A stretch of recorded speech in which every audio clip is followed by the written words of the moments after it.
Hay un profesional de la salud que nos ha agendado y nos ha atendido en esta mañana del sábado para hablar de un tema que está en el tapete del mundo, ¿no? Porque esta situación y por la virtualidad y por la presencia y la imposición de las redes se ha metido en la sociedad de nuestros tiempos. Estamos hablando del bullying y para eso lo hemos convocado a quien sabe del tema, un pediatra sólido, a pesar de su juventud, un pediatra sólido de nuestro Río Primero. Estamos hablando del doctor Luciano Ferreira. Doctor, ¿cómo te va? Bienvenido, ahí te vemos. Bienvenido a nuestra mesa de trabajo. Gracias por atendernos un sábado y en tus vacaciones.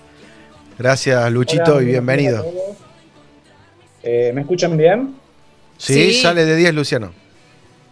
Perfecto, bueno, antes que nada agradecerle a todos ustedes por el espacio. Para mí es un placer estar en esta ocasión con ustedes y sobre todo comunicándome con mi querida gente de Río Primero por este tema que, bueno, es un tema que persiste, existe y esperamos que no deje de existir pronto, que es el bullying, y que esta semana tomó gran connotación por el suceso que se vivió en Estados Unidos, en el estado de Utah, en la cual un niño de 12 años decidió quitarse la vida a partir del acoso escolar que sufría, ¿no? Aprovechando, bueno, este espacio y sobre todo que ya se vienen las clases, dar motivo de reflexión de lo que es esta situación. Y la idea que tiene esta charla, esta entrevista que estoy haciendo con ustedes es más o menos dar un pantallazo general de lo que es la cuestión, sobre todo de cuáles son los principales aspectos que hay que tener en cuenta, cuáles son los cambios que hubo a lo largo del tiempo, porque antes de decir, bueno, a mí de chico también tenía sobrenombre. De hecho, hay muchos conocidos en nuestro pueblo que tienen sobrenombre a partir de algún defecto o algo que hayan tenido en su infancia o de adolescencia y quedó, y ese sobrenombre, decía, por generaciones se va pasando. Sí. Más de alguno de ustedes debe tener en cuenta puntualmente algún sujeto que estoy diciendo que debe tener un sobrenombre particularmente por algo. Sí. Y es algo que también tenemos por parte de los cordobeses y los argentinos, sobre todo los cordobeses, que somos buenos para poner sobrenombres, aunque a veces esas cosas van contra la voluntad de uno y uno por tenerlo tan naturalizado lo deja de concebir como un problema cuando en realidad puede llevar alguna otra connotación, la cual no es buena. Bien, eso más o menos como para introducir un poco. ¿Ustedes están al tanto de la noticia? Sí, doctor, sí, estamos al tanto y también, bueno, sorprendidos por las estadísticas. Y vos podés fundamentar esto, ¿no? Porque tenés pacientitos aquí en el pueblo, pero también en la ciudad, ¿no? Entonces podés meternos de lleno en ambas pantallas, ¿no? En ambas realidades. Totalmente. Mira, yo te puedo decir que básicamente, bueno, el bullying, como para ir definiéndolo de entrada y que ya nos acompañe en toda la charla, es todo tipo de comportamiento agresivo que tiene la principal característica. Hay tres características que son fundamentales, que es la intencionalidad, hacerlo a propósito, hacerlo con una intención, la cual intención es agredir y dañar a alguien sin tener consecuencias. La repetición de estos actos, porque no es que una vez que te pongan un sobrenombre o algo queda ahí, sino que esto se va a perpetuar. Y la tercera, que se realiza entre pares. Bien. Todos estos tres aspectos, que es la intencionalidad, la repetición y que se dé entre pares, a lo largo del tiempo lleva a una condición de sometimiento y abuso de poder, que es lo que va a desembocar en que la víctima, el acosado, en este dicho, entre en plano de victimización, que eso es cuando ya lleva condiciones psicológicas, que es cuando ya lleva gran parte de las manifestaciones. Bien. Sí. Y esto tiene gran importancia. Porque puntualmente yo en Río Primero estoy trabajando en consultorios, hago consultorio de niño sano y niño enfermo, pero en realidad de baja complejidad, mientras que en el hospital de niños estoy en el servicio de emergencias. Bien. Te puedo decir que en lo que va de mi trayecto como pediatra ya en Río Primero, son muy pocos los casos que he visto de que los padres me llegan puntualmente de que no quiere ir al colegio o no quiere hacer esto, o no quiere salir de su habitación, un niño de 8 años. En el hospital de niños sí he visto mucho más, y es como decir el pico de un iceberg, que lo que más vemos nosotros pediatras en punto de caso en la sala de emergencias, y te puedo decir que no te puedo dar un porcentaje estadístico ni nada, pero sí te puedo decir que gran parte de la manifestación que presenta un niño con bullying es producto ya de la secuela psicológica que deja esto. En los servicios de emergencia hemos tenido niños que han ido intoxicados con medicamentos que han encontrado en la familia. Hemos encontrado niños nos han llevado niños que han intentado quitarse la vida cortándose las manos, cortándose las muñecas, intentando cortarse las venas. Tuvimos una vez un niño que, es muy fuerte lo que voy a decir, se ató el buzo, el cuello, y se colgó de la cucheta. Él estaba a un solo paso de sentarse y recuperar el oxígeno, pero él se dejó caer su peso para que eso le produjera la asfixia, ¿bien? Y uno piensa, a ver, ¿qué es lo que lo lleva a este niño a realizar eso? ¿Bien? ¿Cuál es el camino por el cual un niño que está concebido en una familia, como fue en el caso de este niño que tuvo mucha connotación, Drake Harman, que era un niño amado, que tenía todas las circunstancias, una familia que lo quería, era el menor de 3 hermanos, siempre apoyado, y que la madre dice, yo estaba luchando contra algo que yo no lo podía defender. Y bueno, eso tiene que ver todo, porque muchas de esas gran batallas que luchan los niños que sufren bullying son en silencio. Y a veces se debe a que en nuestro medio se puede decir, no sé, que tu hijo venga y te diga, no, en la escuela me dicen, no sé, que tengo la nariz grande, me dicen nariz. Bueno, a mí de chico me decían que tenía la cabeza grande. Justifican el acoso, justifican la intimidación con otra medida, ¿bien? Y eso es lo principal que nosotros tenemos que tener en cuenta como padres, como hermanos, como tíos, como profesionales de la salud y como sociedad. No justificar en un agravio con otro agravio, no justificar y no intentar fortalecer a la persona que está sufriendo el acoso, ¿bien? Sí. Porque decirle, una vez me dijeron en una consulta, nosotros a mi hermano le decíamos orejudo, le decíamos un sobrenombre de un animal puntado y se le decíamos orejudo porque él era orejudo y para que ya se acostumbre y cuando vaya al colegio no lo jodan o no le caiga mal. Claro. Uno piensa, ¿era necesario eso? Tomar una connotación sobre una cualidad de una persona, profundizarla y decirle, por cierto rasgo, vos debemos decir tanto para que después no te moleste, como inmunizarlo, como darle una armadura de defensa, cuando en realidad nunca le tendría que haber dicho nada de eso, o brindar las herramientas de educación para que en realidad nunca se le tenga que decir. Bien. Doctor, vos sabés que te escuchamos aquí en la mesa y estamos realmente, es tan claro este diálogo que, bueno, nos da cosa interrumpirte en tu oratoria. Nombraste recién padres, hermanos, tíos, familia, escuela, profesional de la salud, y eso nos muestra de que toda la sociedad, toda estemos en el rol en el que estemos, deberíamos intervenir. Totalmente. Mira, te puedo decir que, porque podemos hablar de esto muchísimo, el bullying es algo que se viene desarrollando como una connotación psicológica desde hace mucho. Hubo varias definiciones, desde Glauder al principio hasta las actuales que ya tomó connotación la Organización Mundial de la Salud, y hay algo en la que todas concluyen, en las que todas coinciden en un común denominador que es la educación, ¿bien? Porque en realidad hubo varios esquemas en los cuales se decía, bueno, ¿cómo podemos tratar este trastorno psicológico? Porque primero no se consideraba enfermedad, no se consideraba ningún tipo de problema, se consideraba algo natural. Después se vieron ciertas consecuencias que llevaron a sociedades a intervenir, ¿bien? Y como decís, o sea, familia, tíos, hermanos, padres, primos, abuelos, sociedad en sí, o sea, médicos, escuela y la sociedad en sí tienen que actuar en estas situaciones. Y la mejor herramienta para actuar en esto es la educación. Decirle que a sus hijos, a sus conocidos, a alguien que sepa que puede actuar de hostigador o que puede recibirlo, decirle que no está mal que un chico tenga las zapatillas rotas porque no tiene otro medio para conseguirlo, no está mal que alguien vaya vestido diferente al colegio, que tenga otros hábitos diferentes. En caso de un pueblo como el nuestro, que un chico no quiera jugar al fútbol como todos los demás, el típico que elige en último a la hora de elegir, dice, no, este es un amargo, por así decirlo, lo dejan para el último, relegarlo.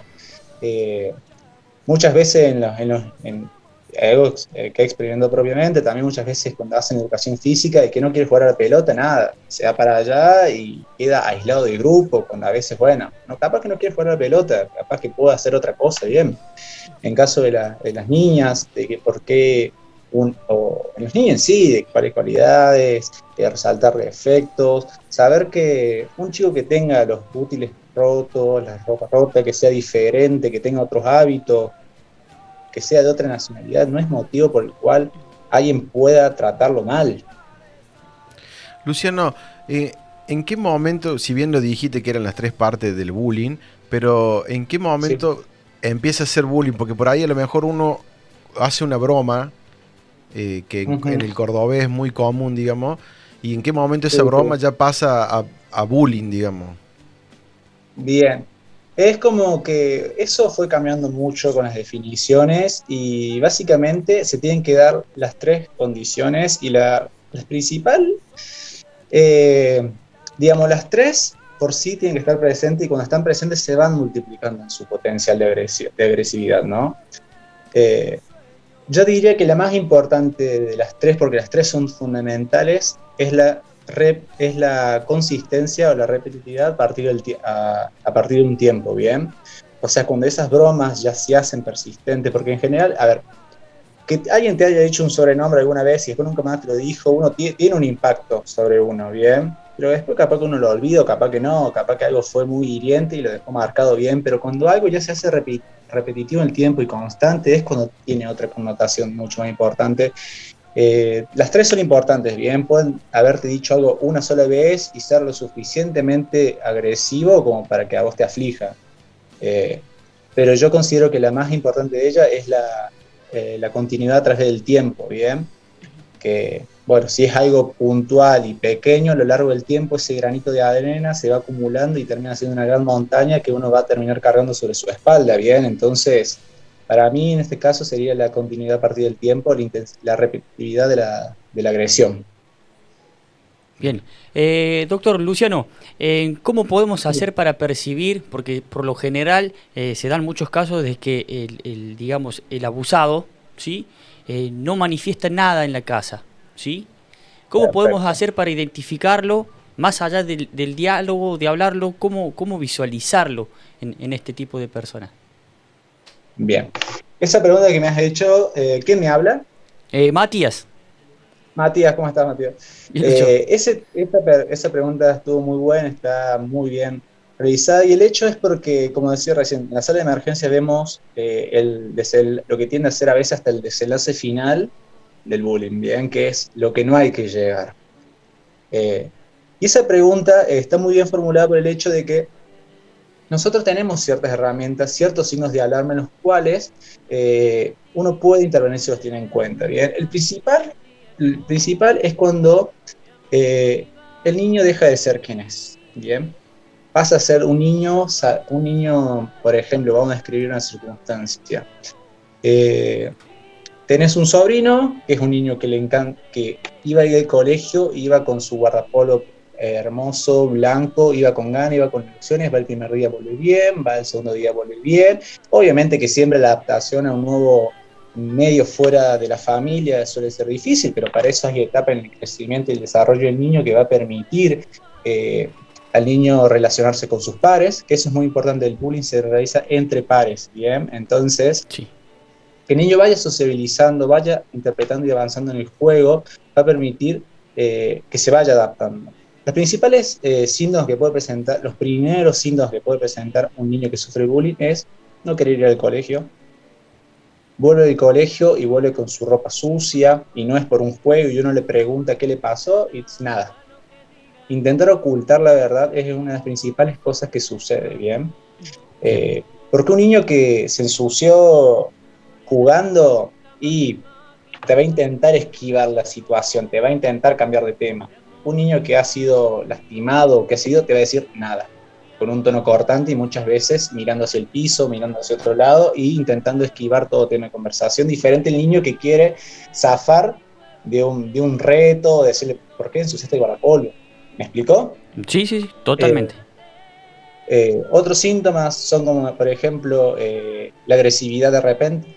un chico que era tranquilo y bueno comienza a estar más agresivo, comienza a tomarse las cosas mal, porque los niños, digamos, no saben canalizar muy bien las emociones.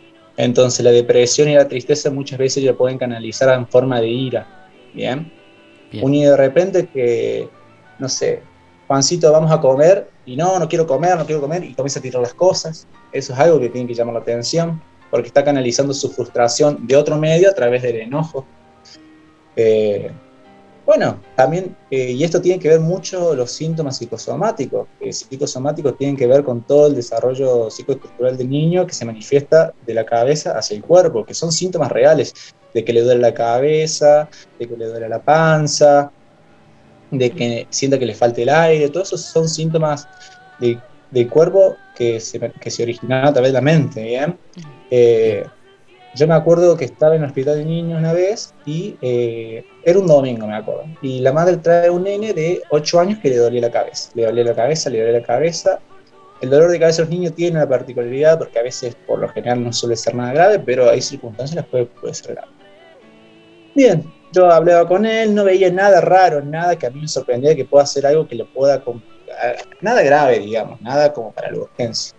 Y me puse a ver en la historia clínica, porque es digital, de que tenía varias consultas en fechas muy similares.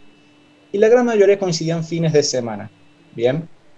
Bien, sí. Yo ahí comencé a hablar con el niño, le preguntaba cómo le iba al colegio y no me hablaba. O sea, yo le preguntaba si tenía perro, me hablaba. Le pregunté si tenía hermanita y me hablaba, charlaba. ¿Y cómo te va en el colegio? Automáticamente agachó la cabeza y miró para otro lado. ¿Tenés amiguitos? Y no me contestaba y comenzó a decir que le dolía nuevamente la cabeza. Lo había sacado de sus síntomas, se sentía bien, charlaba, interactuaba conmigo y a la hora de volver al tema comenzó de nuevo con los síntomas. Bueno, eso es algo que se llama a veces, ciertos psicólogos escribieron como el síndrome de domingo por la tarde, que se llama, que el niño, al saber que el otro día tiene que volver al colegio, al saber que el otro día va a encontrarse con su hostigador, ya le genera malestar. Bien. Claro. Son todos síntomas que uno dice son síntomas vagos, son síntomas poco específicos, pero son las primeras manifestaciones. Después se pueden agregar otro tipo de síntomas, como por ejemplo ya decirte no quiero ir al colegio, los berrinches, tirarse al piso antes de ir al colegio, llorar antes del colegio, que estando en el colegio comienza a decir que le duele la panza, que le duele algo para que lo vayan a retirar, y muchas veces eso suele producirse antes del recreo, que es cuando los niños están librados a su juego y pueden no estar bajo la supervisión constante de una maestra, como es cuando están en el aula, por ejemplo. Y eso fundamentalmente los niños. Muchas veces el bullying no solamente en los niños y adolescentes, sino también puede estar presente en los adultos, ¿no? Puede estar sufriendo bullying un adulto y la manifestación, un adulto muchas veces no te lo va a admitir, pero la principal manifestación es comenzar con dolores abdominales, síntomas intestinales como gastritis, algo que es muy común en los adultos, que ya cuando persisten en un trabajo que la están pasando muy mal, es la alopecia por estrés, que se le comienza a caer el cabello, comenzar a engordar, comenzar a dar síntomas bien claros de estrés o picos de tensión alta, por ejemplo. Son muchas causas y no solamente saber que el bullying se presenta en los niños y adolescentes, sino también en los adultos. Tal cual. Lucho, te la voy a complicar. Recién intentábamos identificar en casa, ¿sí?, el abusado. ¿Cómo podemos, y esto vamos a hacer un paréntesis porque vamos a hacer una pequeña pausa, pero cómo podemos identificar al hostigador en casa? ¿Sí? Lo vamos a invertir a la pregunta. ¿Cómo podemos identificar nosotros al hostigador?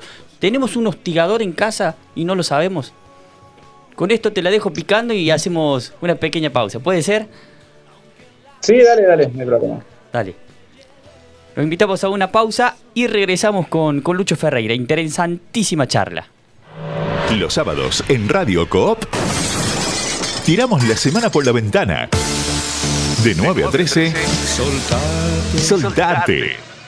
Estamos hablando de bullying con el doctor Luciano Ferreira. Había quedado una muy linda pregunta que la había realizado Mati. Doctor, ya te vemos ahí preparadito. Cuando vengas por aquí por el pago, Doc, ya que te hemos molestado en vacaciones, te vamos a pagar por lo menos 4 facturas. No la media docena, pero 4 facturas por lo menos. Que sean de la cooperativa. Claro. Ya que te hemos molestado en tus vacaciones. Bueno, Doc, había quedado una consulta pendiente, una respuesta pendiente.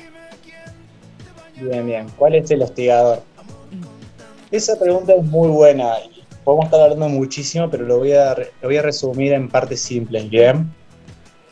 Primero y principal, me parece muy importante definir al hostigador, ¿bien? El hostigador suele considerarse a sí mismo una especie de líder, suele ser el más fuerte, suele ser la persona con una autoestima que sobresale en ciertas cosas, aunque es un autoestima tóxico, por así decirlo, porque es una persona que a partir de creerse importante somete a través del poder que siente que tiene al más débil, ¿bien? Entonces, ¿cómo se van a dar cuenta? Porque eso es muy delicado y muy fino en todos los sentidos. A pesar de que el hostigador tiene alta autoestima, es una persona que carece de empatía, ¿bien? ¿Y qué quiere decir con esto? No se pone en el lugar del otro y no, ¿cómo es decirlo? No dimensiona cuáles son los riesgos y los daños que está generando en la otra persona, ¿bien? Entonces, por ejemplo, ¿cómo pueden darse ustedes cuentas que su hijo o sobrino o pariente, o así también cambiando los géneros femeninos, sobrina, hija, puede ser un hostigador? Son personas que carecen de empatía. ¿Y cómo podemos manifestar una carencia de empatía en un niño? Muchas veces, algo que yo leí y me quedó grabado, muy grabado, y de hecho comencé a recordar hechos de mi infancia, y algo es cuando, por ejemplo, no son buenos con los animales. Por ejemplo, son de maltratar animales, patean perros, patean gatos, por así decirlo, ¿no? Tienen actitudes que carecen contra empatía de un ser vivo, ¿me explico? Sí. Otra cosa que tienen son, por ejemplo, los niños que tienen que ser más agresivos con otros. Eso lo pueden ver a veces cuando, por ejemplo, pueden llamarte al colegio de que puede haberle lastimado a alguien. A veces el hostigador pasa muy desapercibido en la casa, y no es que pase desapercibido porque no muestra ningún signo, a veces porque es hijo o hija de padres que están ausentes, ¿bien? Claro. A veces el hostigador suele vivir en un ambiente que tampoco lo favorece a él mismo, y a través de y ese bullying y ese acoso que realiza es a través de canalizar la misma impotencia, la misma frustración que tiene él, y lo hace con otra persona, ¿bien? Entonces es muy común encontrar hostigadores que cuando uno habla con el padre, mirá, tu hijo está haciendo tal de cosas, y claro, tenemos respuestas cortantes, o no tenemos respuesta, o no le interesa el tema. Entonces claramente el niño nunca va a tener ninguna represalia, ningún llamado de atención por parte de su núcleo familiar, porque su núcleo familiar no está presente. Claro. Este es el caso que suele ser más habitual en los hostigadores, ¿bien? Niños que están dentro de una familia a las cuales no le prestan atención, no satisfacen sus necesidades de apego, de amor, y sobre todo la falta de amor y de apego en los primeros años de vida son los que llevan a la falta de empatía en un futuro, ¿bien? Entonces hacer que el niño no tenga ningún tipo de remordimiento, conciencia de lo que está haciendo. Lo hace únicamente porque le parece atractivo, parece divertido, o para demostrar su poder contra otra persona. Claro. Como sociedad tenemos el desafío doble, Doc, de trabajar por el hostigado y por el hostigador. ¿Y cómo se hace, por ejemplo, Luciano, que por ahí tu hijo te manifiesta, o hija, alguna acción? Uno también como padre puede ir a hablar con el otro padre, che, mira, tu hijo, tu hija lo molesta el mío, o eso no sirve. Mira, esa pregunta está muy bien realizada, y lo puntual, antes que contestar tu pregunta, lo fundamental es desarrollar un ambiente de confianza y comunicación con su hijo, con sus hijos, ¿bien? Y eso es producto de que si una vez tu hijo vino y te dijo, papá, o tu hija, papá, en el colegio me dicen tanto, y bueno, en esta importancia, claramente ahí marcaste ya el punto final de la comunicación y el lazo que vos podés tener con tu hijo, ¿no? Porque si tu hijo no tuvo respuesta la primera vez que acudió a vos, probablemente no lo vuelva a hacer, o cuando lo haga, lo va a hacer en otro extremo. ¿Me explico? Entonces es muy importante establecer la comunicación, escucharlo. Por más que sea una tontería, para ellos puede ser algo muy, muy importante. ¿Bien? Y con respecto a cómo proceder, y mira, antes decía que la intervención que se tenía que hacer era sobre la persona patológica. ¿Qué quiere decir? Sobre la persona que estaba dañada. Muchas veces lo que hacían era la persona que había sufrido las secuelas del bullying, hacer tratamiento psicológico, apoyarlo y demás, como para darles herramientas de salir adelante. Eso es bueno y es válido, pero el tratamiento y la intervención no debe ser individualista, debe ser en torno al contexto en el cual se desenvuelve el paciente, en cuanto a la familia, en cuanto no solamente las características y capacidades individuales de la persona, tanto del hostigador como del hostigado, sino también el núcleo familiar, el núcleo social y el núcleo donde el paciente se expone bien. Por ejemplo, si el bullying es en el colegio, es importante, igual importante, antes que saber que el padre sepa que su hijo está hostigando a otro, que el entorno donde se está realizando eso esté al tanto, ¿bien? Porque, por ejemplo, es utilizar el medio o el entorno donde donde el niño se desenvuelve como mediador, ¿bien? Claramente. ¿Qué quiero decir con esto?